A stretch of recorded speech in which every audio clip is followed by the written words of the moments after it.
નમસ્કાર, તમે જોઈ રહ્યા છો ટીવી 17 ગુજરાતી। દાહોદ જિલ્લાના ઝાલોદ તાલુકામાં થેરકા ગામમાં આયોજિત રેલવે લાઇનનો ખેડૂતો અને ગ્રામજનોએ જોરદાર વિરોધ નોંધાવ્યો છે। પંચકૃષ્ણ મંદિર ખાતે યોજાયેલી બેઠકમાં મોટી સંખ્યામાં ખેડૂતો, આદિવાસી સમાજના આગેવાનો, યુવાનો અને ગ્રામજનો એકત્ર થયા હતા। બેઠકમાં બધાની સંમતિથી સરકારને રેલવે લાઇનનો માર્ગ બદલવાની માંગ કરવામાં આવી હતી। ખેડૂતોનું કહેવું છે કે ખેતીની જમીન તેમની રોજીરોટી અને પરિવારના ભવિષ્યનો આધાર છે, તેથી તેઓ કોઈ પણ ભોગે પોતાની જમીન આપશે નહીં। ગ્રામજનોએ ગ્રામ પંચાયત દ્વારા બધાની સંમતિથી પસાર કરી સરકારને સ્પષ્ટ સંદેશ આપવામાં માંગ કરી કે ગામની ખેતીની જમીન કોઈ પણ પ્રોજેક્ટ માટે સંપાદિત કરવામાં ન આવે।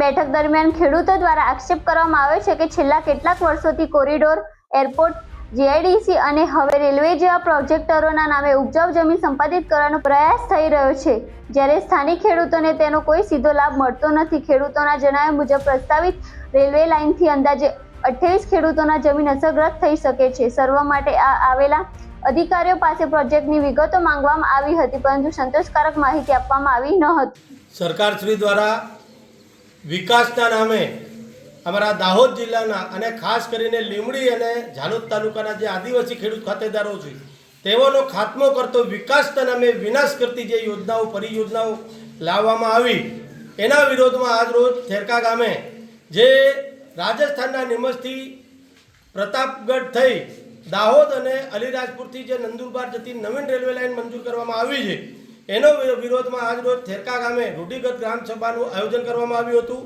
સરકારશ્રી દ્વારા સૌપ્રથમ દિલ્હી બોમ્બે કોરિડોર હાઈવે, એ બાદ ડોમેસ્ટિક એરપોર્ટ, એ બાદ જીઆઈડીસી, તે બાદ દહેગામથી છૂટી કંકાસ થઈ કુશલગઢ જતો હાઈવે અને આજે રાજસ્થાનની બોર્ડર પર અમારા ગુજરાતનું છેલ્લું ગામ આવેલ ફૂલપુરાથી લઈને દાહોદ જિલ્લાના ગરબાડા તાલુકામાં આવેલ સેજાવાડા ગામ સુધી જે નવી રેલવે લાઇન મંજૂર કરવામાં આવી, એમાં સરકારશ્રી દ્વારા અમારા ગરીબ આદિવાસીઓને વિકાસના નામે જે વિનાશ કરી નાખવામાં આવનાર છે અને અનેક પરિયોજના દ્વારા અમારા આદિવાસીઓની જમીન સસ્તા ભાવે છીનવી લઈ ગરીબોનો ખાત્મો કરવાનું જે ષડયંત્ર કરવામાં આવ્યું, તેના વિરોધમાં આજ રોજ થેરકા ગામે રૂઢિગત ગ્રામસભાનું આયોજન કરવામાં આવ્યું હતું, જેમાં તમામ ગ્રામજનોએ એકઠા થઈ અને આ ગામની અંદર જે પસાર થનાર નવીન રેલવે લાઇન છે તેનો સખત શબ્દોમાં વિરોધ કરતો ઠરાવ કરવામાં આવ્યો। ખેડૂત આગેવાનોએ જણાવ્યું કે 73 હેઠળની આદિવાસી જમીનને કાયદાકીય રક્ષણ મળેલું છે અને ખેડૂતોની સંમતિ વિના કોઈ પણ કાર્યવાહી સ્વીકારાઈ નથી। તેમણે સ્પષ્ટ કહ્યું કે જમીન અમારી માતા છે, કોઈ પણ ભોગ નહીં આપીએ। જો સરકારને તેમની માંગ પર ધ્યાન નહીં આપે તો ગાંધીજી અહિંસક ગ્રામ વિરોધે જરૂરી પડશે તો ઉપવાસ જેવા કાર્યક્રમો પણ કરવામાં આવશે। 8/2026ના રોજ થેરકા ગામે પંચકૃષ્ણ મંદિરના કિનારે આજે એક થેરકા રેલવે કામની જે કામગીરીની સર્વે થયું, આ સર્વે માટે ખેડૂતો એકઠા થઈ ખેડૂતોએ એક ભારે વિરોધ સરકાર સામે કરી રહ્યા છે। ખરેખર આ રેલવે નહીં નીકળવા માટેનો અમારો એક વિરોધ ચાલે છે।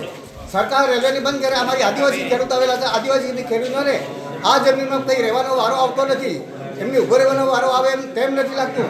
સરકાર કોઈ વળતર આપે એવું કંઈ લાગતું નથી।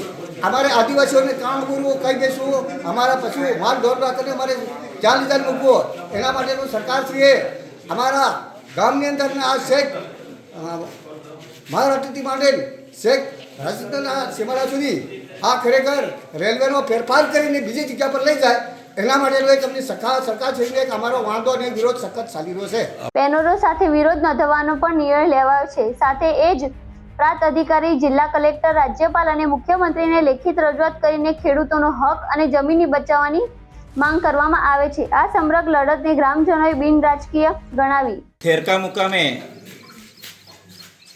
આજે રેલવે લાઇન મહારાષ્ટ્રથી માંડે અને રાજસ્થાન ચિત્તોડગઢ સુધી જાય છે, એની લાઇનના જે ખેડૂતોના જમીનમાં લાઇન જાય છે, ખેડૂતોએ આજે એક વિરોધ કરવા માટે ઝાલોદ તાલુકાના પંચકૃષ્ણ મહાદેવ મંદિરે ના સાનિધ્યમાં બધા ઉપસ્થિત થયા અને એક જ સૂત્ર કે અમારી જમીન, આદિવાસીઓની જમીન અમે રેલવે લાઇન માટે 1 ઇંચ પણ આપવાના નથી। જોડે બાજુમાં કોરિડોર જાય છે, રોડ, એરપોર્ટનો પણ અમારા સમાજમાંથી જમીનો જાય છે। કચલદરા ગામે પણ અમારા આદિવાસી પરિવારમાંથી જમીન જે જીઆઈડીસી માટે જાય છે। એના પછી દાંતિયા, ટાડાગોળા રળિયાથી ભૂરા, રળિયાથી ગુજ્જર, સણાસેર, લીલવા, મુંડાયડા, થેરકા થઈ અને ચિત્રોડિયા, મહુડી આ અનેક ગામો અમને જમીન વિહોણા કરવા માંગી રહ્યા છે આ સરકાર. તો અમે આ તમામ આ ગામના આગેવાનો, આ ગામના જે ખેડૂતો, આ મહિલાઓ એક પણ જમીન આ રેલવે લાઇન માટે આપવા નહીં માંગતા, એના માટે આજે અમે સંપૂર્ણ આ જેમની જમીન જાય છે એ સંપૂર્ણ અમારા સમાજના લોકો આગેવાનો સાથે અહીં આ મીટિંગમાં ઉપસ્થિત થયા છે. જળ, જંગલ, જમીન અને આદિવાસી અસ્તિત્વના રક્ષણ માટે એકજૂથ રહી લોકશાહીમાં સંઘર્ષ ચાલુ કરવાનો સંકલ્પ વ્યક્ત કર્યો છે. આવી જ નવી માહિતી માટે જોડાયેલા રહો TV 17 ગુજરાતી સાથે.